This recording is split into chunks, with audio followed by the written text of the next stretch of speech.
Bom, então, para iniciar a nossa próxima apresentação, ela vai tratar de geotecnologias e planejamento, tá? Deixa eu ver se é isso mesmo, se eu não estou saltando nada. Bom, primeiro, uso do geoprocessamento no planejamento portuário. Eu tenho o prazer de convidar Eduardo Miguel, gerente de planejamento e desenvolvimento portuário da companhia Docas do Rio de Janeiro.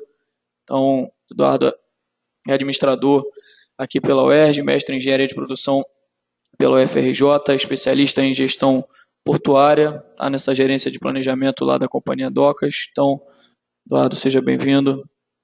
Obrigado pela sua colaboração. Fique à vontade.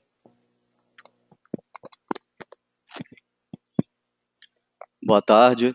Bom, primeiramente, eu agradeço o Labigis pelo convite, a oportunidade. Vou buscar, então, ser breve, tentar acelerar um pouco aqui para dar a contribuição. Ou não.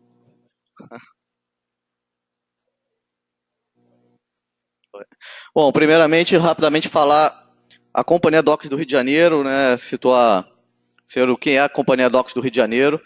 Nós somos uma empresa de economia mista, somos ligados à Secretaria de Portos da Presidência, que tem características de ministério. Nós somos a autoridade portuária do Rio de Janeiro, federal do Rio de Janeiro, e a gente administra os portos de Niterói, Angra dos Reis, Itaguaí e Rio de Janeiro. Tá. Cabe à CDRJ, né, que é gerir os espaços marítimos e terrestres dos portos. Então, Docas não faz a operação, ela faz a gestão dos portos. Quem opera são empresas privadas, são arrendatários ou operadores portuários. Então, Docas faz a gestão e a administração dos portos. Aqui é apenas para situar a localização dos portos da companhia. E aqui uma foto do Porto do Rio de Janeiro, que é onde eu vou detalhar mais os exemplos que a gente vai falar na apresentação. Vamos focar no Rio de Janeiro. Que a gente pode ver no canto à direita, só para os senhores se situarem, aqui fica o atual Museu do Amanhã, na Praça Mauá. Do Museu do Amanhã, descendo, a gente vem até aqui no Cais da Gamboa. Aqui a gente separa em cais, no Cais do São Cristóvão. E a parte aqui onde tem os terminais de container, à esquerda, é o Cais do Caju. Então o porto hoje está dividido nessas 3 zonas portuárias. Bom, rapidamente vou falar para os senhores as características do porto organizado. E mais para frente eu vou dizer por que a importância do nome porto organizado e a importância dele para o georreferenciamento, a aplicação do georreferenciamento para nós. Um porto, a gente pode basicamente dizer que ele é composto por estruturas terrestres e marítimas. Na parte terrestre, ele é composto por imóveis. No caso da Companhia Docas do Rio, a gente possui imóveis fora do porto. A parte de cais e faixa de rolamento e a área de armazenagem em si. Na parte marítima, o porto é composto pelo canal de acesso, que é onde os navios trafegam até chegar ao porto. Os berços de atracação, onde os navios efetivamente atracam. As áreas de fundeio são as áreas destinadas à espera dos navios, seja para realizar algum serviço, seja para atracar no porto. E bacia de evolução, que são as áreas de manobra dos navios. Então aqui a gente tem algumas ilustrações. Desculpa. Aqui a área de cais, um exemplo de área de cais. Área de armazenagem, aqui a pista de rolagem, onde caminhões trafegam. Isso aqui, essa operação já dentro do porto, uma operação de carregamento de ferro gusa. Aqui está sinalizado, já o referenciado, alguns imóveis que a Companhia Docas possui fora do porto organizado. E aqui a gente tem as linhas de armazém dentro do porto. Na parte marítima, a gente vê as indicações das áreas de fundeio, o canal de acesso principal do porto e o canal de acesso de entrada do porto, e as respectivas bacias de evolução. Então essas informações também já estão georreferenciadas, e a gente vai ver um pouco mais para frente a importância do uso do georreferenciamento para elas. Bom, então por que eu chamei o Porto do Rio de Janeiro de Porto Organizado do Rio de Janeiro? A legislação portuária, que é 12.815, ela denomina o que é o porto organizado. Então, toda a legislação portuária vão ouvir a denominação porto organizado e não apenas porto, quando se for referir a portos públicos. O porto organizado, então, é o bem público construído e aparelhado para atender necessidades de navegação, de movimentação de passageiros ou de movimentação e armazenagem de mercadorias, cujo tráfego e operações portuárias estejam sob jurisdição de uma autoridade portuária. Então, a grande importância está nessa palavra sob jurisdição de autoridade portuária. Mais para frente, a gente vê a denominação de área do porto organizado. A área do porto organizado, ela é delimitada por ato do Poder Executivo, que compreende instalações portuárias e a infraestrutura de proteção e de acesso ao porto organizado. Bom, então, com isso a gente vê que a Secretaria de Portos classifica o porto organizado como uma área que está sob jurisdição da autoridade portuária e ela é delimitada por um ato, por um decreto presidencial emitido pela Casa Civil, que ela vai compreender as instalações portuárias e toda a infraestrutura necessária para a atracação de navios. E a gente tem, por fim, a poligonal do porto. A poligonal, ela define a área do porto organizado. Então, eu traço uma poligonal, tudo que tiver dentro dessa poligonal, eu chamo de porto organizado. Ela deve estar em georreferenciada e em sistema SIRGAS 2000. A portaria da CEP, número 3, ela definiu, a gente vai ver um pouco mais na frente, os instrumentos de planejamento portuário. E ela, nesta portaria, ela obriga todos os georreferenciamentos da área portuária a passarem a ser para 2000, feitos pela autoridade portuária. A gente observa ainda que a Marinha do Brasil, a maioria ainda tem WGS 74, existe SAD 69. Então, a CEP já começa, até por obrigação, de força de lei, todos os nossos georreferenciamentos, a partir de agora, tem que estar em SIRGA 2000. E ela pode ser dividida, na prática, em poligonal terrestre e poligonal marítima, embora o decreto não faça essa diferença. Essa imagem é uma ilustração de uma poligonal proposta para o Porto do Rio de Janeiro. Então, a gente pode ver aquela foto inicial, a gente passa ali pela ponte, a gente pode achar que aquela foto delimita o Porto do Rio. Na verdade, o Porto do Rio de Janeiro, ou seja, o Porto organizado do Rio de Janeiro, ele é composto por essa imagem. Tanto a parte terrestre quanto a parte marítima, toda essa parte marcada, ela compõe o Porto organizado do Rio de Janeiro. Isso quer dizer o quê? Toda a área, tudo que ocorrer dentro dessa área marcada está sob jurisdição e responsabilidade da Companhia Docas, da autoridade portuária. O que ocorrer fora dessa área não está sob jurisdição. Na prática, se eu tenho encalhe de embarcações, se eu tenho vazamentos, qualquer ato que ocorrer fora dessa poligonal é exclusividade da Marinha do Brasil. Dentro dessa poligonal, a atribuição é da Companhia Docas, obviamente, por se tratar de área marítima, com suporte e apoio da Marinha do Brasil. Então, essa foi uma proposta que nós fizemos para a Secretaria de Portos, que ainda está sendo analisada e discutida no âmbito da Secretaria. Ressalto que todos esses polígonos são georreferenciados. A gente vai ver na frente, todos eles já compõem pontos georreferenciados. Aqui um exemplo de um outro tipo de imagem, essa imagem em shapefile, a outra está em KML, que mostra um exemplo de poligonal do porto, a poligonal terrestre do porto, já separada. As cores, na verdade, elas delimitam o zoneamento do porto. Mas a poligonal é toda a área colorida aqui, a proposta. Cabe agora uma diferenciação entre o porto organizado, que é o porto público administrado pela autoridade portuária, e os terminais de uso privado, os TUPs, que preconiza a lei. O TUP, na verdade, dentro da Baía de Guanabara existem diversos TUPs, diversos terminais privados.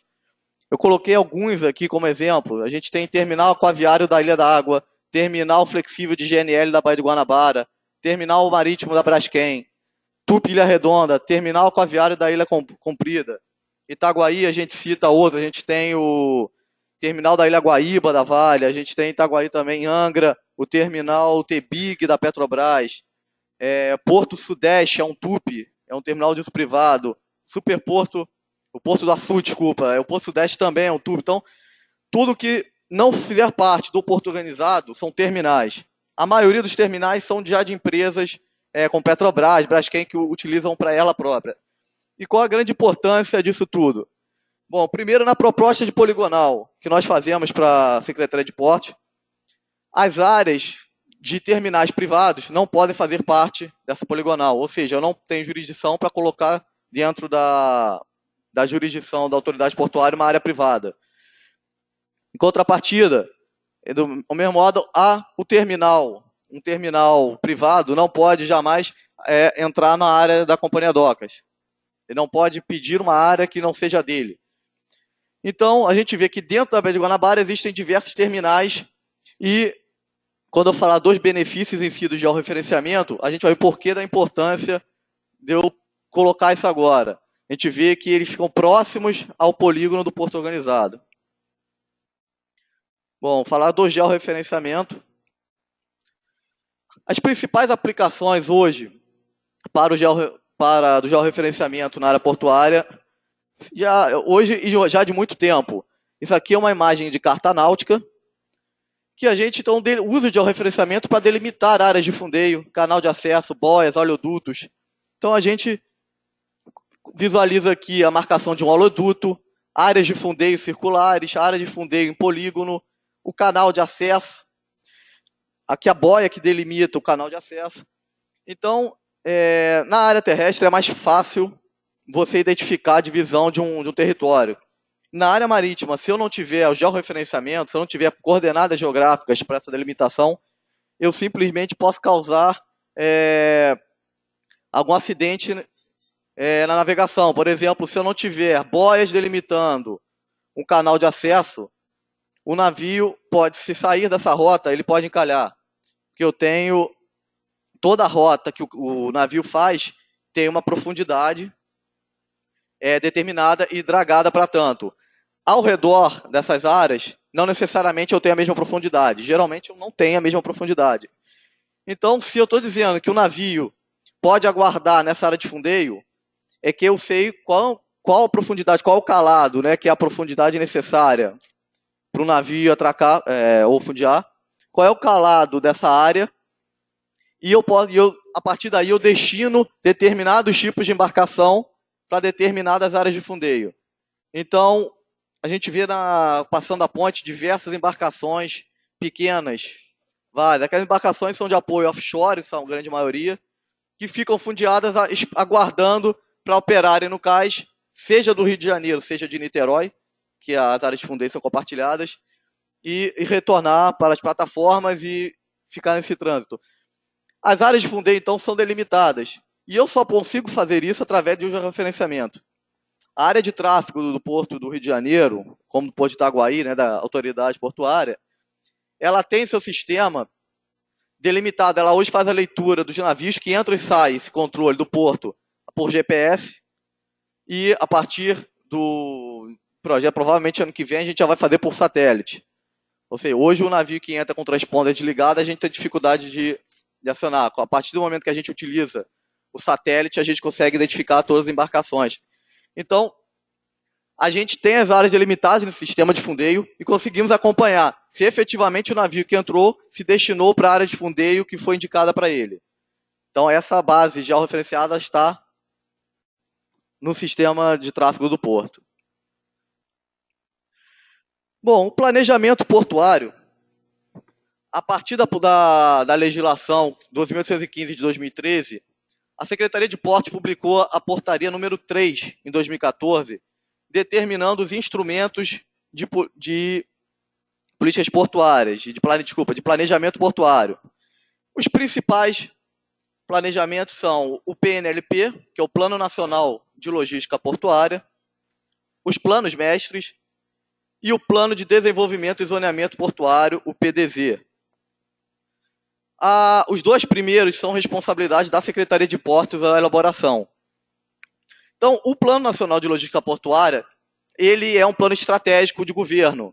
Então, ele define, nesse plano, ele vai identificar quais as vocações de cada porto, para onde se dão os portos, que tipo de carga opera em cada porto, ele traça planos e metas dos portos e, a partir daí, ele começa a dividir investimentos para as determinadas regiões.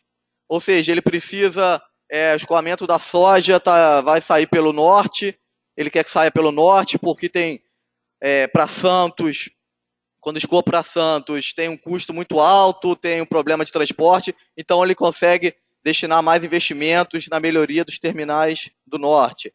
Se ele pretende estimular a exportação de minério, ele vai fazer investimentos no Itaguaí, no Rio de Janeiro, em Vitória. Então esse plano ele tem uma visão macro de todos os portos do Brasil. Os planos mestres são realizados também, elaborados pela CEP. Na prática, a CEP contratou uma instituição que tanto elaborou os planos mestres quanto o PNLP. Tá? E os planos mestres são feitos para todos os portos públicos do Brasil. E esses planos mestres, eles vão, enfim, olhar para o porto específico. Então, eles estimam cenários de movimentação de mercadorias, eles determinam os investimentos que foram macroinvestimentos em regiões que o PNLP definiu, ele vai colocar para o micro, ele vai efetivamente ver qual é a necessidade de cada porto, ele vai solicitar o desenvolvimento de plano de ação por parte das companhias docas, ele vai impor planos de ações, ou seja, ele vai focar um porto específico, ele vai analisar a capacidade e a demanda de cada porto, e o PDZ, que é o planejamento operacional da autoridade portuária, ele elaborado no nosso caso aqui por docas, para os 4 portos, e ele tem que compatibilizar os 2 planos anteriores, compatibilizar com o plano diretor da cidade, do estado, e com diversos planos que vêm a existir nos municípios, tanto que ele se situa, quanto municípios próximos, que ele tem área de influência. Nesse PDZ, a gente vai zonear o porto, no sentido de setorização. Então, eu vou dizer aonde vai ficar o terminal de contêiner, onde vai operar a carga geral, produto siderúrgico, aonde eu vou operar granel líquido. Eu vou planejar o porto para um horizonte de até 20 anos, ou seja, eu tenho um plano de aumentar a determinado tipo de carga, eu tenho um plano de expandir meu porto, de fazer um terminal fora, de invadir o espelho d'água para construir um terminal. Eu tenho todos os planos, planejamentos elaborados pela autoridade portuária tem que constar desse PDZ. Mas a Secretaria de Portos fez outras exigências para esse PDZ. Então, eu tenho que colocar a poligonal, que eu estou propondo, o plano de zoneamento, quem aprova esse PDZ é a Secretaria de Portos, e como itens obrigatórios eu tenho que colocar informações sobre acessibilidade terrestre e marítima, canal de acesso, áreas de fundeio. A gente vai ver agora uma obrigação que a Secretaria de Portos colocou, que é uma novidade para a autoridade portuária, que é o uso do georreferenciamento em camadas. A gente vai ver agora. Essa é uma obrigação que a CEP colocou nessa portaria, que as autoridades portuárias devem se adequar. Eu estou falando devem porque os PDZs estão sendo elaborados nesse momento, eles estão em curso. A Companhia Docas, por exemplo, acabou de entregar o 4º PDZ, né, do 4º porto para a Secretaria de Portos e ainda estão em análise lá.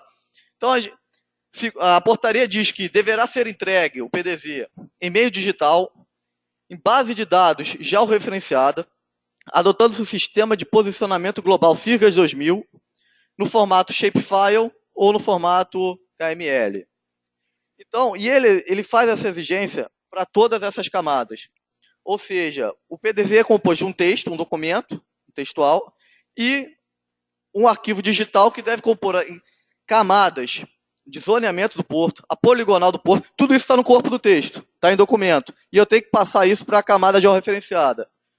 Os acessos terrestres, a identificação de todos os acessos terrestres, ferroviários, rodoviários, dutoviários, acessos internos do porto, quais as áreas do porto que estão arrendadas, quais áreas do porto que não têm arrendamento ainda, ou seja, que é considerada como cais público, terminais de uso privado dentro da poligonal do porto, áreas de instalações alfandegadas do porto, instalações não operacionais, áreas de armazenagem, acostagem, terminal de passageiros, se for o caso, os TUPs, que eu mostrei, ou seja, aquela foto que eu mostrei ali, aquela imagem, já são os tupos georreferenciados que foram identificados.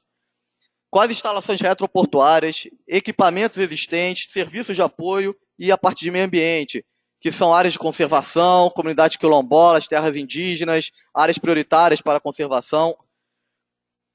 E alinhado a esse fator, dentro dessas camadas, devem ter todas as informações referentes. Então, se eu estou falando das áreas de preservação, eu tenho que colocar lá a fonte, todas as áreas de informações que eu tiver das áreas de preservação. Se eu tiver área de armazenagem, a metragem quadrada de todos os armazéns, todos os pátios, as coordenadas, instalações não operacionais, tudo que for áreas, empresas que prestem serviço de REDEX, ou seja, para embarque e desembarque, ovação e desovação de container para embarque, para exportação e importação, são recintos alfandegados, tem que ter essas informações. E esses são alguns exemplos. Esse exemplo é um KML completo, ou seja, todas as camadas exigidas pela portaria, todas as camadas marcadas. Então, na verdade, fica essa confusão. Aqui a gente tem áreas prioritárias para conservação, áreas de conservação, o canal de acesso, áreas de fundeio, todas as informações ali de Porto Seco, terminais de tupes. Aqui a gente vê imóveis da Companhia Docas. A gente vai desmarcando algumas dessas camadas. Então aqui eu selecionei algumas. A gente tem aqui a camada de dutovia, que existe no Porto do Rio de Janeiro, acesso terrestre, acesso ferroviário. Aqui são as empresas arrendadas, os terminais arrendados do Porto do Rio de Janeiro. Então todas essas informações a gente precisa conter nessa base georreferenciada. Aqui a gente tirando ainda mais camadas, colocando só a separação do porto por terminais. Cada cor representa um terminal dentro do porto. E como é que nós fizemos isso internamente? A Companhia Docas ela não dispõe de técnicos especialistas em georreferenciamento, assim como também não dispõe de equipamentos. Nós somos uma empresa pública, concurso público. Então nós optamos por desenvolver o PDZ do porto internamente, através lá da equipe de planejamento, mas a parte de georreferenciamento, nós contratamos uma instituição para fazer apenas essa parte. Então, a equipe definiu quais pontos, ela delimitou quais seriam os pontos a serem delimitados, a serem marcados, qual é a área dentro do porto, e essa equipe contratada, essa instituição contratada, ela entrou com a expertise da marcação em loco do georreferenciamento, ou seja, ele iria nos dar as coordenadas de onde a gente selecionou. Então, a equipe de planejamento acompanhou os técnicos, através desse aqui um exemplo de uma monografia de um dos pontos. Essa foto é do satélite, do GPS utilizado pela empresa. Então, ela definiu alguns pontos para fazer essa marcação, fez essa marcação, a gente vê ali o croquis da localização, para a gente poder depois, todos os pontos têm essa monografia, para a gente, em um trabalho futuro, conseguir identificar onde estão esses pontos, e fazer uma conferência, fazer uma atualização, se for o caso. A coordenada geográfica e UTM de cada uma delas, o nome do ponto, e a foto nesse caso, foi a localização do pátio dentro da área do arsenal de guerra. Nesse caso acabou, o arsenal de guerra não está na proposta final para a Secretaria de Portos, mas foi uma área mapeada pela equipe. Então, Então a gente tem essa gama de pontos da poligonal terrestre, toda georreferenciada. Cada área dessa aí foi um ponto marcado em loco. E a gente fez esse trabalho para os 4 portos. A poligonal marítima foi levantada utilizando um trabalho feito há 2 anos atrás, onde uma empresa já havia feito a marcação em loco, através de barco. Dessa vez a atualização não foi feita em loco, mas sim através de interpolação por pontos conhecidos. Bom, essa é uma visualização das camadas em shapefile. A gente tem a poligonal do Porto do Rio, na direita, a poligonal do Porto de Itaguaí no centro, e no canto à esquerda, a poligonal do Porto de Angra dos Reis. Na direita também tem o de Niterói, que está pequenininho. E aqui a mesma imagem, apenas do Rio e de Itaguaí, que são já em KML. Para visualização e trabalho no dia a dia, a visualização em KML, no Google Earth, facilita muito para a gente identificar os terrenos, para a gente fazer certas análises em relação a terrenos. Quais são as principais utilizações, então, do georreferenciamento para o planejamento portuário? Bom, primeiro eu listei duas principais utilizações para a Secretaria de Portos. Secretaria de Portos, ela primeiro faz o planejamento governamental. Então, ela colocou essa obrigação que todos os PDZs tenham essas camadas georreferenciadas, porque ela tem um sistema de informações geográficas contratado pela instituição para fazer isso, onde ela vai colocar todas as informações de todos os portos públicos do Brasil, e ela, a partir daí, ela vai conseguir identificar qual a área de influência de cada porto, qual é o limite geográfico de cada porto, qual é a jurisdição de cada um, e para onde ela pode, e ela certamente plota nesse mesmo arquivo os principais exportadores, importadores, indústrias, e ela consegue ver de qual área, qual porto está mais próximo de cada indústria, e aí identificar a movimentação de cada uma e fazer os investimentos necessários para adequar essa movimentação. Outra utilidade do georreferenciamento pela CEP é a autorização dos TUPs. O TUP, como a gente mencionou, são empresas privadas. Para eles poderem receber a autorização da Secretaria de Portos para funcionarem, eles precisam comprovar a posse que detém o terreno que eles pretendem implantar. Então, a partir da base de dados que eles têm todo o georreferenciamento do porto público, quando eles recebem uma solicitação de TUP, e nessa solicitação vem os dados geográficos de latitude e longitude que o TUP que a empresa quer implantar o TUP, ela consegue colocar em cima do sistema dela e identificar se há divergência, se vai ter conflito com a área de algum porto organizado. Caso esteja dentro de uma área sob jurisdição do porto organizado, esse TUP não é autorizado. Caso não esteja, ele está passível de autorização. Para nós, CDRJ, eu listei 4 principais vantagens da utilização do georreferenciamento. O primeiro é o cumprimento da legislação, a arrecadação de tarifa portuária, eu vou passar por todos agora, eu vou até já me antecipar para acelerar. Cumprimento da legislação, utilizando essa base, eu estou cumprindo a portaria CEP número 3, como eu mencionei. Eu cumpro também a obrigação de todas as poligonais, também deve estar georreferenciado em sistema SIGA 2000, para que a CEP possa solicitar o decreto presidencial. E a gente tem as normas da Marinha do Brasil que exigem o georreferenciamento também das áreas. Por exemplo, se eu vou propor uma nova área de fundeio, eu preciso ter essa área bastante delimitada, com bastante acurácia, e por isso a importância do georreferenciamento. Outra importância para nós é a arrecadação de tarifa portuária. Porque toda a utilização, a gente tem diversas tabelas na nossa cobrança, a cobrança da autoridade portuária por tabela tarifária. A tabela número 1, ela diz respeito à utilização da infraestrutura portuária, sendo a proteção e acesso aquaviário ao porto. Ou seja, todos os terminais que estão dentro da Baía de Guanabara, eles precisam, para acessar os terminais dele, ele precisa acessar o nosso canal de acesso. Invariavelmente, para acessar a área deles, eles passam pelo nosso canal de acesso, que é a área que está balizada e dragada para esse fim. Os que precisarem fundear, embora nós tenhamos na Baía de Guanabara fundeadores da Marinha do Brasil, que não são de autoridade, jurisdição de docas, a maioria são mantidos pela autoridade portuária. Então, todos os navios que se destinam a esses terminais pagam tarifa portuária para nós. Então, a partir do momento que a gente tira uma área marítima da poligonal, a gente pode deixar de arrecadar.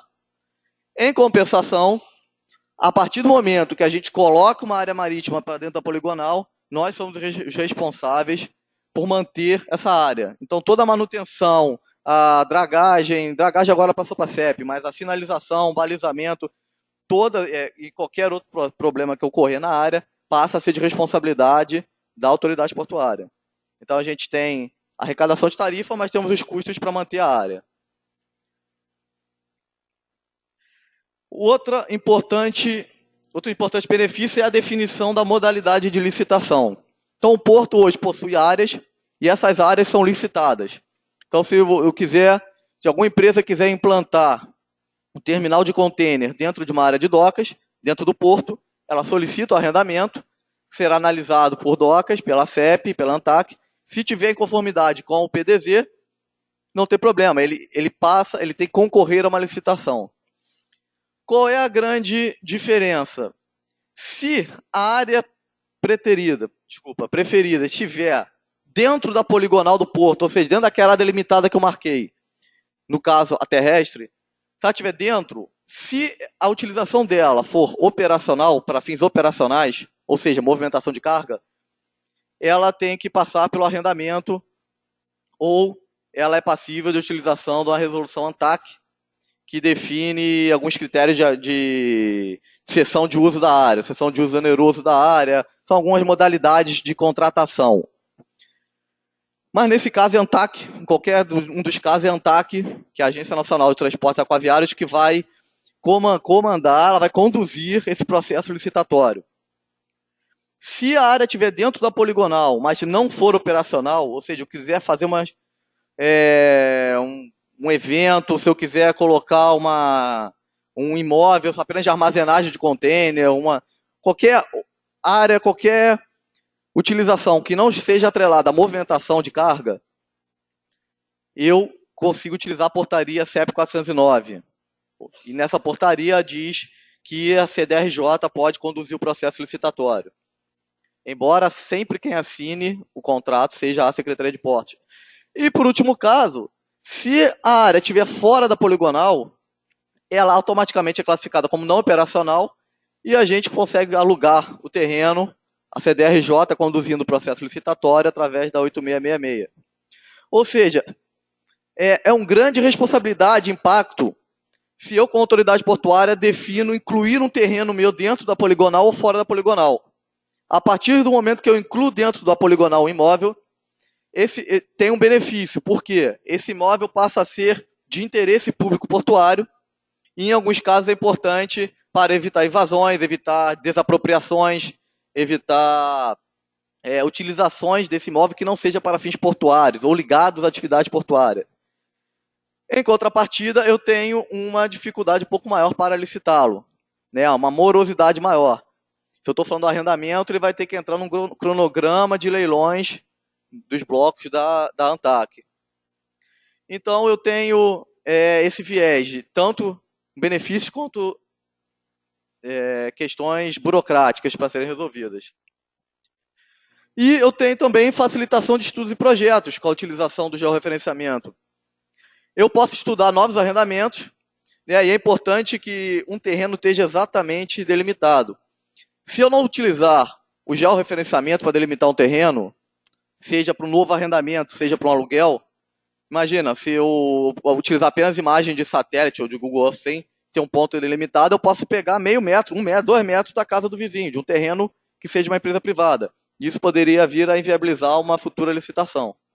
Então, para isso, para novos arrendamentos, para qualquer estudo, eu tenho que ter esses terrenos de docas mapeados com bastante precisão.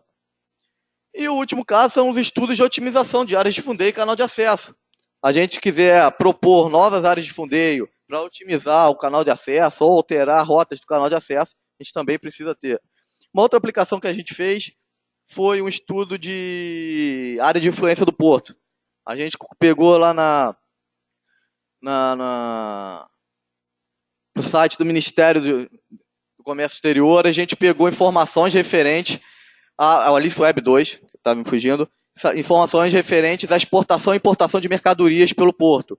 Então a gente conseguiu utilizar todas essas informações, plotamos no sistema de informações geográficas e a partir daí a gente conseguiu verificar quais municípios exportam ou importam mais ou menos cargas pelo Porto do Rio, pelo Porto de Itaguaí, e dessa forma a gente consegue ter uma ação comercial em cima de outros municípios que sejam próximos e que têm potencial para a gente atrair carga, quanto para reforçar a imagem institucional junto aos municípios importadores e exportadores. Bom, tentei ser o mais breve possível. Agradeço aí pela atenção dos senhores. Coloco à disposição se caso de alguma dúvida.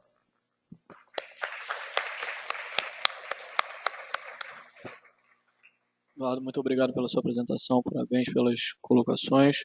Temos alguma dúvida, pessoal?